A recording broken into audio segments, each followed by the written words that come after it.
8Ks to go. They finished this short climb, the Fermo Madonna d'Ete, I think. Remco attacks over the top of it. He's got Pogacar in the wheel and Jonas there. They've gapped Theo Gegenhardt. What was the rationale for that attack, Benji? Like, is it too late at that point? He's going straight into a descent with those two who are just going to keep his wheel.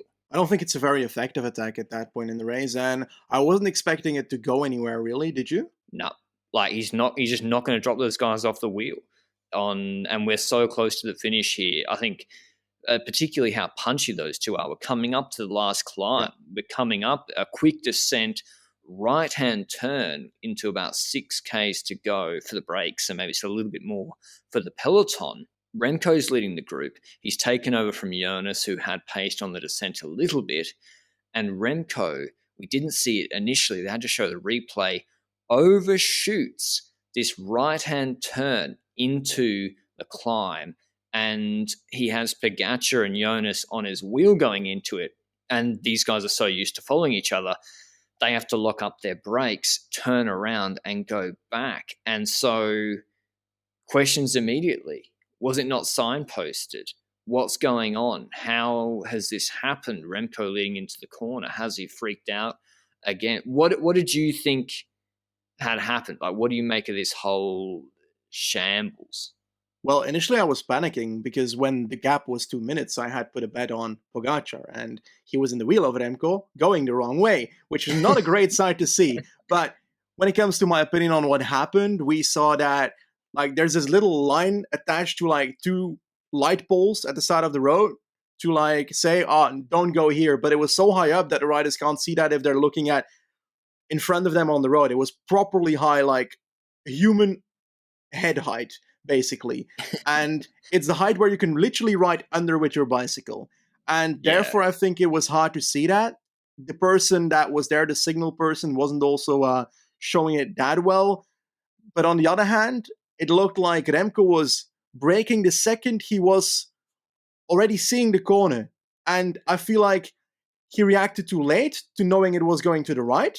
I don't think he knew that it was to the right the entire way, but I think he knew it before he came to the corner, but just panicked in the moment and continued straight.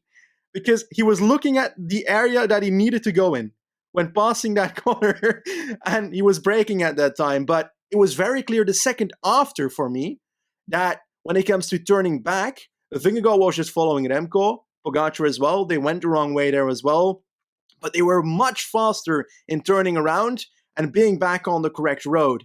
So I think that's where you can see that Remco's panic technique isn't there compared to Pogacar and Vingegaard. Pogacar was like, no problem, just straight back.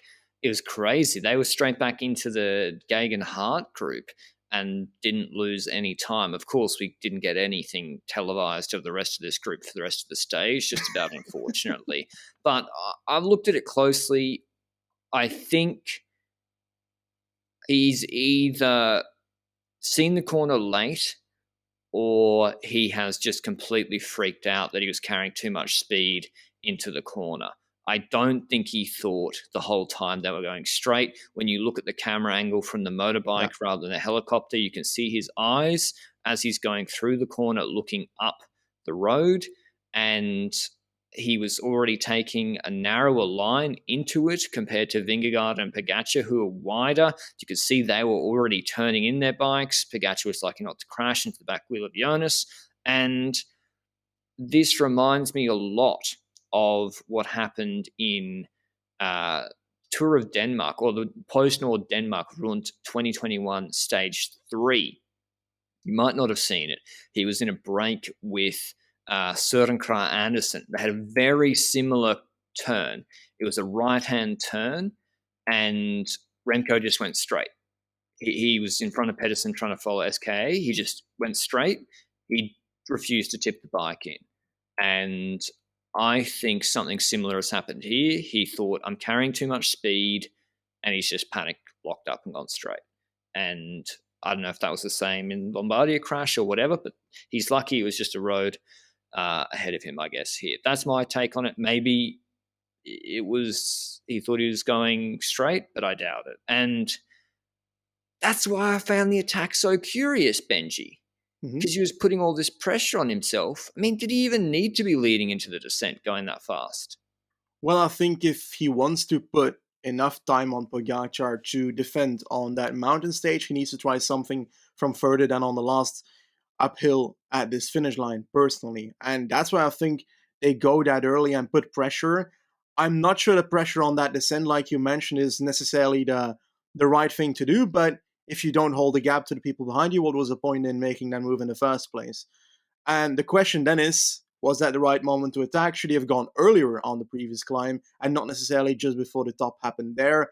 And that's an option, I'd argue, where you could say he could have done that to be able to rest up a bit more in the descent and not have to go so eager in that descent. But I don't mind that necessarily. I like when Remco goes early. But my question now to you is like, we've seen this quite a few times now. You're mentioning Denmark, which was more that overshooting the corner and not necessarily going the wrong way. We've seen Brussels Cycling Classic last year, where Remco was together with Amaury de Gent, Gilbert, and Tosh van der Sande and so forth in a group.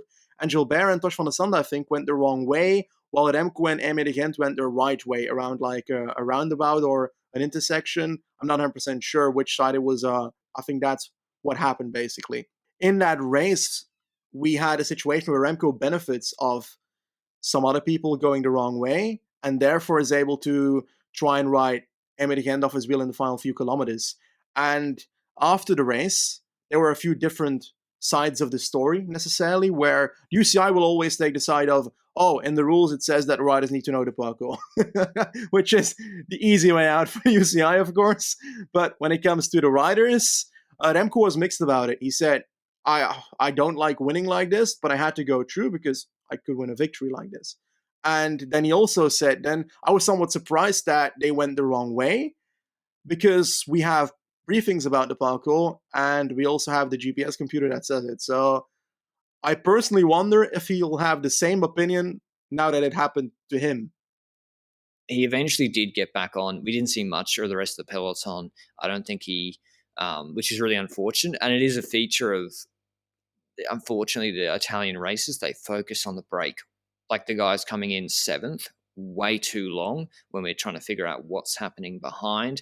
Pogacar actually finished in a group of Vingegaard, Mas, Evenepoel, Hindley, Landa. They dropped Pino, Pozzo. I'm actually impressed that Remco missed that corner. Then Ballerini dropped from the breakaway, helped him out into chasing that group back, and he came towards that group just when the climb started, and he was able to still finish in the group with Tadej Pogacar at this finish. Perhaps Pogacar didn't go all out because he knew other people went the wrong way, or do you think that he's not so happy-hearted?